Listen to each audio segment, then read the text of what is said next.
Good morning, everyone. I'm excited to welcome you to today's presentation.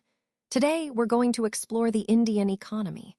This is a broad and fascinating topic, and will cover key aspects such as growth, challenges, and future prospects. So, let's dive in and discover what makes India's economy so unique and dynamic.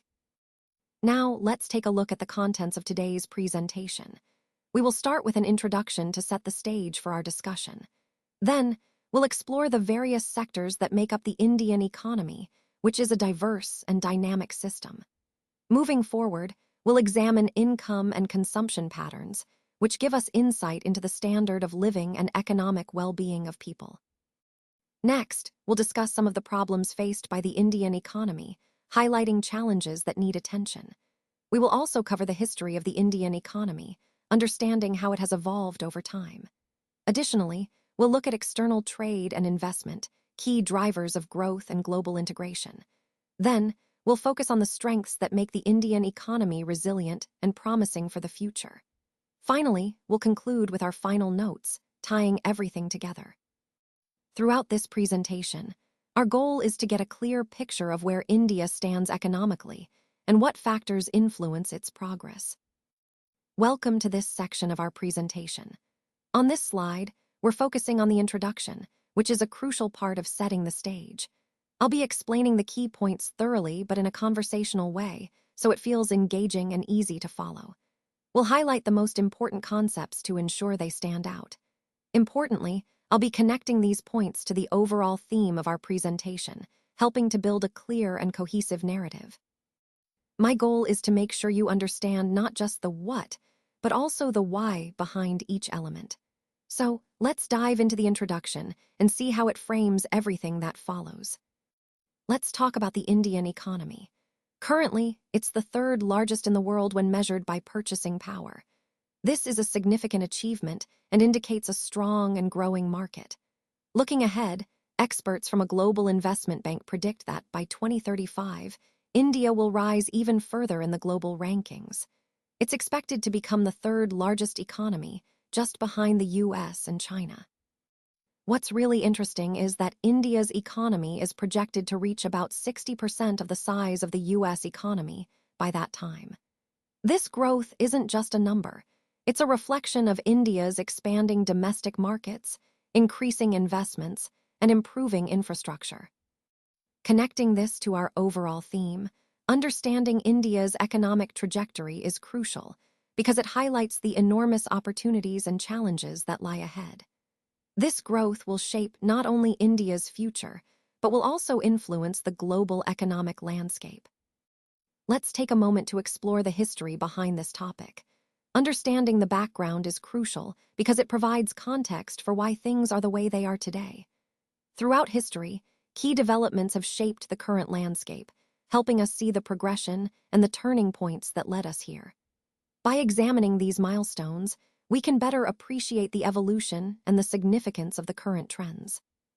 This historical perspective connects directly to our overall theme, highlighting how past innovations and challenges have informed present practices and future possibilities. So, as we go through this, keep in mind that history isn't just about dates and events. It's about understanding the story that has brought us to this moment. Let's take a look at the history of the Indian economy, which can be broadly divided into three main phases. First, we have the pre-colonial period, a time when India was largely self-sufficient with thriving local industries and extensive trade networks. Then, we move into the colonial phase, during which British rule significantly impacted economic structures, often leading to exploitation and a shift in focus towards export-oriented policies. Finally, the post-colonial era marks India's journey towards independence and self-reliance, with efforts to rebuild and develop a more inclusive economy. Understanding these phases helps us see how historical influences have shaped the current economic landscape and set the stage for future growth. Let's take a closer look at India's economy during the pre-colonial period, which covers from the time of the Indus Valley Civilization up to around 1700 AD. This was a time when the economy was quite advanced and well organized. India had vibrant trade relations with many parts of the world, showcasing its importance in global commerce even back then. Interestingly, before the arrival of the East India Company, each village functioned as a self-sufficient unit. This means that villages were largely independent economically. They produced what they needed within their own boundaries. So, in a way, the economy was quite decentralized, with local communities managing their own needs efficiently. Connecting this to our overall theme, this phase highlights India's rich economic history, showing its capacity for self-sustenance and thriving trade long before colonial influences began to shape its economy. It underscores the strong foundation of economic activity that existed in India during this period. The arrival of the East India Company in India marked a significant turning point. It put immense pressure on the Indian economy, leading to a kind of resource drain that affected the entire country. Essentially, Britain started buying raw materials from India at lower prices, which benefited their industries. But at the same time, they sold finished goods back to India at much higher prices. This created an unfair economic cycle that favored Britain and hurt Indian industries. As a result of this exploitation, India's share of the world's income decreased considerably. In fact, it went from about 22.3% down to just 3.8% by the year 1952. This decline highlights how colonial policies drained India's economic strength and contributed to long-term underdevelopment. Connecting this to our overall theme, it's clear that colonial rule wasn't just about political control. It also involved economic exploitation that had lasting impacts. Understanding this helps us see why independence was so crucial for India's future growth and development. After India gained independence from colonial rule in 1947, the process of rebuilding our economy began. We started formulating various policies and schemes to steer the country towards growth and development. One of the key milestones was the implementation of the first five-year plan in 1952, which marked a focused effort to shape our economic future. The fifth five-year plan, in particular, emphasized addressing the needs of our economy, such as agricultural development, industrialization, and social welfare. However, despite these efforts, India's economy has faced challenges, leading to slower growth over time. Recently, the government has introduced pro-business reforms aimed at boosting economic activity. They've also outlined plans to increase spending on capital investments and large-scale social programs, which are vital for long-term development. But it's important to note that in the first 3 months of 2013, our GDP growth slowed down to 4.8%. This slowdown is mainly due to weak consumption, reduced capital investment, and a decline in government spending. These factors highlight the ongoing struggles and the need for continued reforms to sustain growth. Connecting this to the overall theme, understanding this post-colonial phase helps us see how India's economy has evolved through policies and reforms, shaping the current landscape we are analyzing today. Now, let's explore the sectors of the Indian economy. As we look at this slide, you'll notice that the economy is generally divided into three main sectors. First, we have the primary sector, which involves activities like agriculture, fishing, forestry, and mining. These are the sectors that utilize natural resources directly from the earth. Next is the secondary sector, which includes manufacturing and industrial production, basically turning raw materials into finished goods. This sector is crucial because it adds value and creates jobs. Finally, we have the tertiary sector, which covers services like trade, transportation, education, healthcare, and IT. This sector has grown significantly in recent years and is now a major contributor to India's economy. Understanding these sectors helps us see how different parts of the economy are interconnected and how they contribute to overall growth. It also highlights the importance of balanced development across all sectors to build a strong and sustainable economy. Let's take a closer look at the sectors of the Indian economy. First, we have the primary sector, which involves activities like agriculture, fishing, forestry, and mining. This sector is fundamental because it provides the raw materials that fuel the other sectors. Moving on, the secondary sector is all about manufacturing and industry. turning raw materials into finished products through factories and construction. Then there's the tertiary sector, which covers services such as trade, transport, education, and healthcare. This sector has grown rapidly and now plays a vital role in our economy. Beyond these main sectors, we also have other important categories. For example, the organized sector includes formal jobs with legal protections and benefits, while the unorganized sector consists of informal work without formal contracts.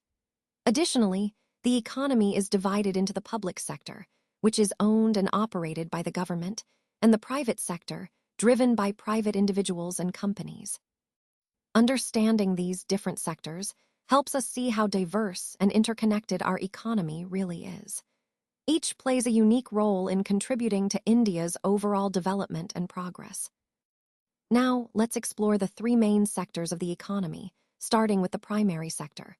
This is the sector that mainly depends on exploiting natural resources. It includes activities like agriculture, which is the foundation of food production, as well as forestry and fishing. Additionally, it covers mining and the extraction of oil and gas.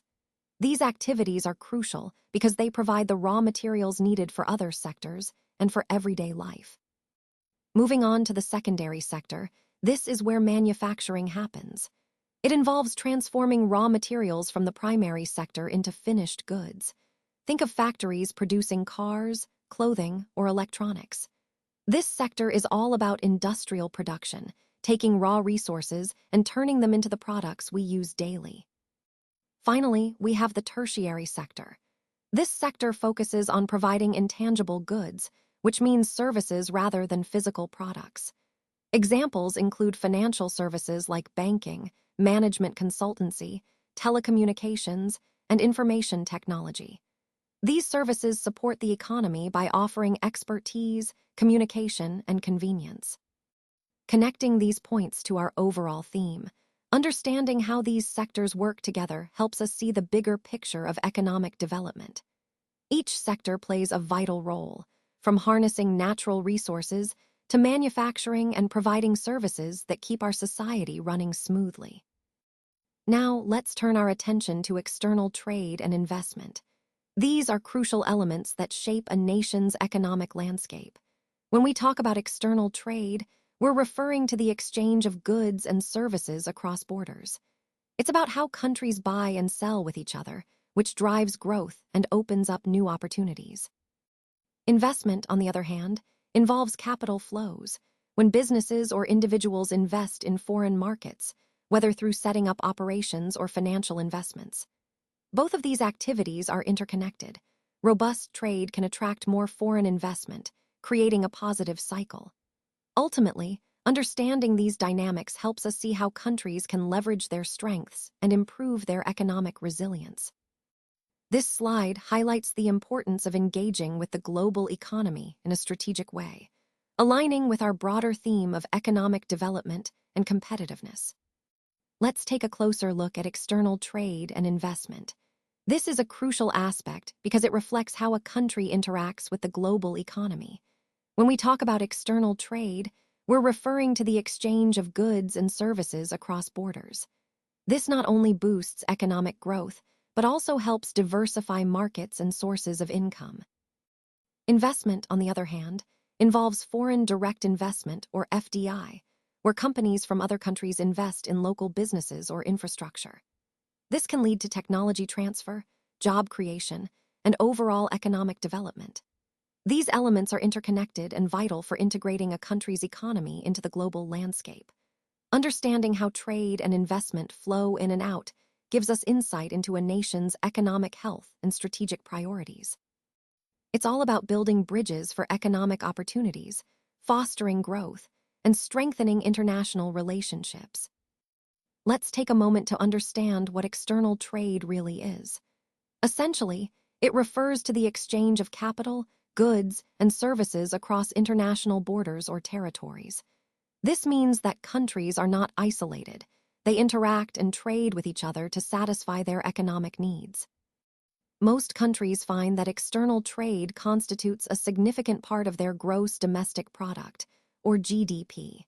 In fact, for many nations, A large portion of their economic activity depends on international trade.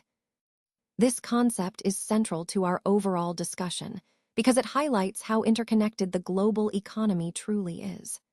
External trade enables countries to access resources they might not have domestically and to expand their markets beyond their borders. So, understanding external trade helps us grasp the bigger picture of how nations grow and develop in today's interconnected world. Let's talk about the importance of external trade.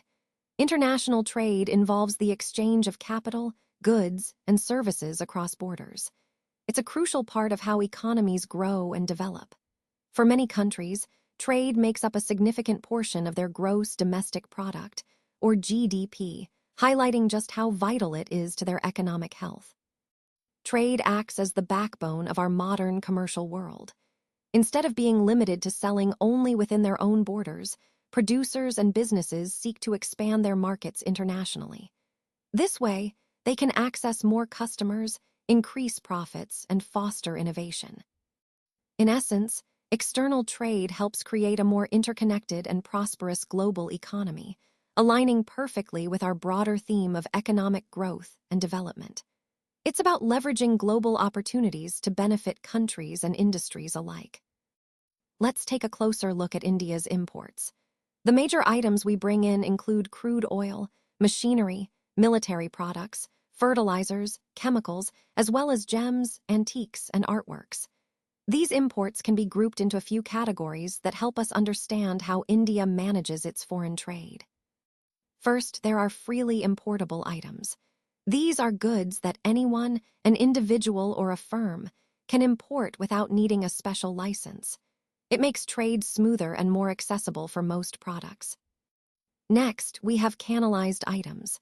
These are a bit more restricted because only public sector firms are allowed to import them. For example, petroleum products fall into this category, meaning their import is controlled to ensure strategic or economic interests are protected. Lastly, there are prohibited items. These are completely barred from importation into India. For instance, unprocessed ivory, animal rennet, and tallow fat are on this list, mainly due to conservation and ethical concerns. Understanding these categories helps us see how India regulates its imports to balance economic growth, security, and ethical considerations. India's exports are quite diverse and play a crucial role in our economy. The main categories include engineering and textile products, which have a strong global demand. We also export precious stones, jewelry, sugar, steel, chemicals, zinc, and leather products. Interestingly, most of these exported goods are exempt from export duties, which helps make our exports more competitive internationally. In addition to goods, India is a major player in services exports, primarily to the United States. We're among the world's largest exporters of ICT-related services, which include software development, IT consulting, and other tech services. Moreover, India is a key destination for business process outsourcing, or BPO, where companies outsource tasks like customer support and data processing to our skilled workforce. All of these points highlight how India's export sector isn't just about goods. It's also about our strength in services, especially in technology and business services. This diversification supports our overall economic growth and aligns with our goal of becoming a global economic hub. Let's take a closer look at some of the key risks involved in international trade. First, buyer insolvency is a major concern. If a customer can't pay or goes bankrupt, it can significantly impact our bottom line. Next, there's the risk of non-acceptance, where the buyer refuses to accept the goods or services, which can delay or complicate transactions. Regulatory risk is also critical. Different countries have varying rules and standards, and changes in regulations can affect how we operate internationally. Political risk is another factor. Things like government intervention or political instability can disrupt trade flows or impose restrictions. War and other uncontrollable events are unpredictable, but can have devastating effects on international operations. And of course, we can't ignore the impact of exchange rate movements. They can make our transactions more expensive or less profitable if the currencies fluctuate unfavorably. All these risks highlight the importance of thorough planning and risk management in global trade. Being aware of these potential pitfalls helps us develop strategies to mitigate their impact and ensure smoother international transactions. Now, let's take a closer look at income and consumption. These two concepts are fundamental to understanding economic behavior and how economies grow over time. Income, as you know, is the earnings individuals or households receive, whether from wages, investments, or other sources. Consumption, on the other hand, refers to the goods and services that people buy and use. One key point to remember is that income and consumption are closely linked. When people have higher income, they typically spend more, which stimulates economic activity. Conversely, if income falls, consumption usually declines as well. It's also important to note that consumption patterns can influence overall economic stability. For example, sustained increases in consumption can lead to economic growth, but if it outpaces income growth significantly, it might lead to debt accumulation. Throughout this presentation, we've emphasized the importance of understanding these dynamics because they help us grasp how economies expand, how policies can influence growth, and how individual and collective behaviors impact the broader economic landscape. So, what exactly is national income? Well, it's basically the total value of all the goods and services produced within a country over a certain period of time. Think of it as a snapshot of the economic activity happening in that country. Now, it's important to note that national income isn't just one fixed number. It can be expressed in different ways, each with its own specific meaning and purpose. This helps us understand various aspects of the economy, such as the overall productivity, income distribution, or economic growth. Connecting this to the bigger picture, understanding national income is key to analyzing how well an economy is performing and what factors might influence its development over time. Let's take a closer look at some key economic indicators: gross domestic product, or GDP, gross national product, or GNP, and net national product, or NNP. These are essential measures that help us understand the overall economic health of a country. Focusing on India, its GDP has seen remarkable growth. Back in 1950, it was just about 93.7 billion rupees. Fast forward to 2006, and it soared to approximately 410,006.4 billion rupees. That's a huge leap, reflecting rapid economic development over those decades. Now, when we talk about per capita income, which is the average income per person, India's nominal per capita income is about $1,219. This places India at 142nd in the world rankings. However, when we look at purchasing power parity, or PPP, which adjusts for the cost of living, India's per capita PPP is around $3,608. This ranks it at 129th globally. These figures are crucial because they help us gauge not only the size of India's economy, but also the standard of living and economic well-being of its citizens. As we continue exploring India's growth story, keep these indicators in mind. They're vital to understanding the broader economic context and the progress being made. Let's now turn our attention to some of the key strengths of the Indian economy. India has shown remarkable resilience and potential over the years. One of the most significant strengths is its large and youthful population, which provides a substantial demographic dividend. This means a growing workforce that can drive economic growth and innovation. Additionally, India boasts a diverse economy, with robust sectors such as agriculture, manufacturing, and services. The services sector, in particular, has been a major contributor to GDP, especially in areas like IT and finance. Another strength is India's ongoing economic reforms, which aim to improve infrastructure, ease of doing business, and attract more foreign investment. These reforms help create a more conducive environment for economic growth. Furthermore, India's natural resources and strategic geographic location give it an edge in global trade and commerce. All these factors combined demonstrate the resilience and potential of India's economy, aligning well with the broader theme of growth and opportunity we're exploring today. India is actually very well positioned to take advantage of globalization and outsourcing. Our large, skilled workforce and growing technological capabilities make us an attractive destination for international businesses looking to outsource. Additionally, the demographics of India are very favorable. We have a young population, which means a large, vibrant workforce that can drive economic growth for years to come. And there's still plenty of room for improvement in efficiency across various sectors. By enhancing productivity and streamlining operations, we can unlock even greater potential for economic development. All of these strengths tie into the broader theme of India's promising economic future, showing why we're poised to grow stronger in the global economy. Let's now turn our attention to some of the key problems faced in the Indian economy. As we explore these challenges, keep in mind how they impact overall growth and development. First, one major issue is unemployment, which remains a persistent concern. Despite economic growth, creating enough jobs for a growing population is still a challenge. Then, we have inflation, which affects the purchasing power of everyday consumers and can destabilize the economy if not kept in check. Another significant problem is income inequality, where wealth is concentrated in the hands of a few, leading to social and economic disparities. Additionally, infrastructure deficits, such as inadequate transportation, energy, and communication networks, hamper productivity and economic efficiency.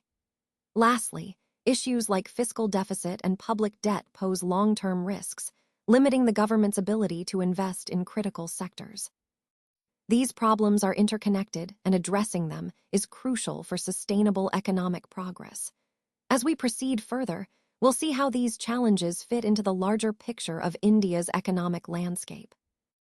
Now, let's take a closer look at some of the key problems faced by the Indian economy today. First, inflation remains a significant challenge, as it erodes purchasing power and creates uncertainty in the market. High levels of debt across various sectors also pose risks, making it harder for the economy to sustain growth. Poor educational standards are another concern, as they limit the development of a skilled workforce necessary for a competitive economy. Additionally, India is grappling with a large budget deficit, which restricts government spending on vital infrastructure and social programs. Speaking of infrastructure, it's often underdeveloped, leading to inefficiencies and bottlenecks in transportation, energy, and other critical sectors. Rigid labor laws further complicate matters by making it difficult for businesses to adapt and grow, which can hamper employment generation. Finally, the balance of payments is deteriorating, indicating that India's imports are exceeding its exports, putting pressure on foreign exchange reserves. All these issues are interconnected and highlight the urgent need for comprehensive reforms to steer the economy towards sustainable growth. Our final note is a chance to reflect on everything we've covered today. I want to emphasize that understanding these key concepts is essential for moving forward effectively. As we've discussed, the core ideas aren't just isolated points. They connect to the bigger picture of our overall goals. Remember, the most important takeaway is how these insights can be applied in real-world scenarios to make a meaningful impact. So, take this moment to think about how you can implement what you've learned and continue building on this foundation. Thank you for your attention, and I look forward to seeing how you put these concepts into action. Our final note brings us to a hopeful and optimistic perspective. If these key problems, such as infrastructure, education, and healthcare, are effectively addressed, then the future of India indeed looks very promising. I truly believe that India has the potential to become one of the superpowers of the 21st century. It's a country rich in resources, talent, and innovation. With sustained development and strategic efforts, India could transform its challenges into opportunities. This slide underscores the core message of the entire presentation. Despite the hurdles, India's potential for growth and progress remains enormous. So, let's keep this vision in mind as we move forward. India as a nation with the power to shape its own bright and sustainable future.